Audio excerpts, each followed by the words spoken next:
प्रत्येकाच्या आयुष्यामध्ये शिक्षकाचं स्थान आदराचं आहे. शिक्षकाचं महत्त्व आईवडिलांच्या नंतर अनन्यसाधारण आहे.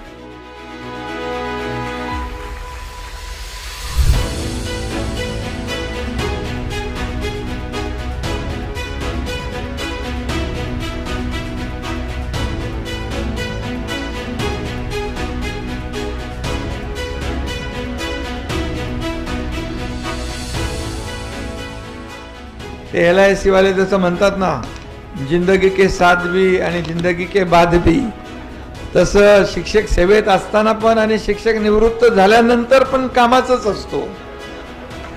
त्यामुळे आता आपल्याला या निवडणुकीमध्ये आपण किशोर दराडे यांना निवडून द्यायचं आहे.